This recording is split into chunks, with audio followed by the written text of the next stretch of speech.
looks like. Okay. Walking up to the front of the truck like that person did over there. You don't have to get right up against the truck before you start your preacher. You're out there.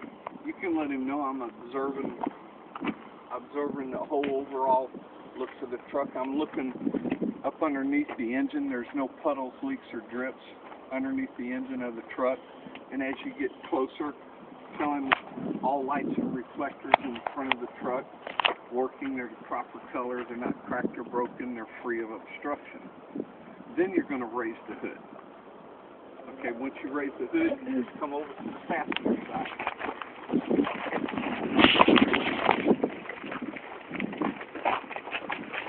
Okay, over here there's seven things. And again, if you don't know, what this stuff is or never saw it before, just walk up here. I'll point it out to you. Okay, I don't go by this, and I don't go by acronyms. I just do it my way. Okay, I still get everything, but it's just my way. Which, each one of you should do the same thing. Just get your own way of doing it, whether it's acronyms or whatever. It doesn't have to be in order. As long as you do the front of the truck first, and then come over here and do seven things.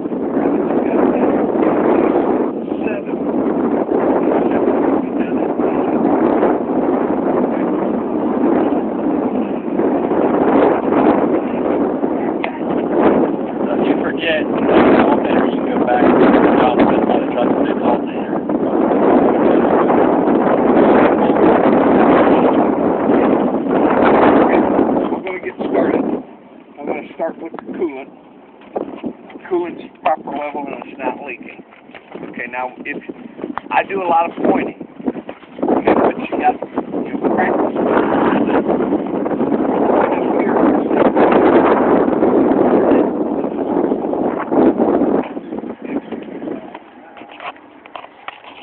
Coolant, and then you start descripting with an alternator or something like that. It's going to stop you.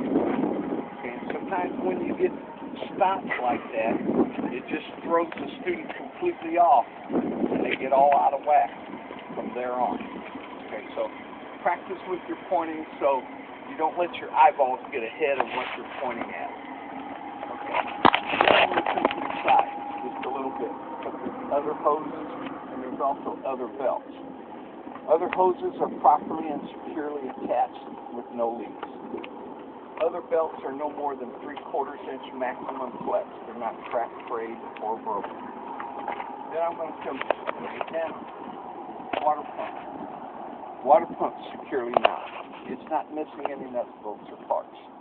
The water pump is not leaking. Hoses are attached securely. No leaks.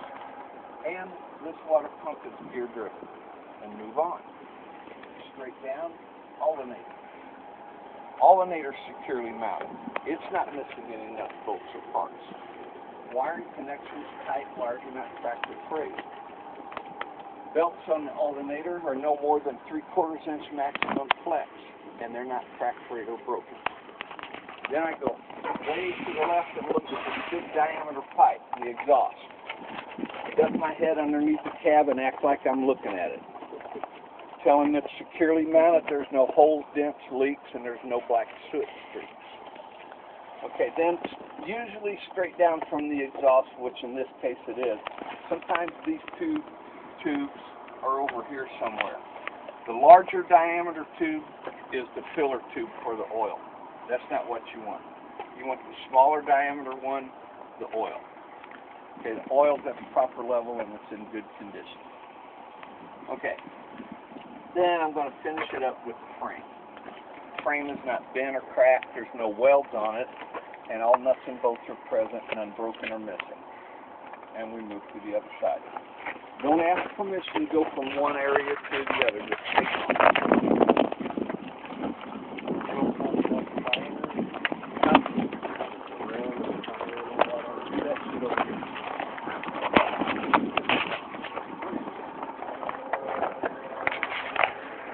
Now, for those of you that aren't aware of it, but we covered it in class short folks kind of. Here's the evaporator. Alcohol evaporator. Okay. Now over here, I'll just explain the way I was taught to do this stuff and see if it helps you out or not. But when you get to the driver's side engine compartment, there's not a whole lot of engine parts that you got to do.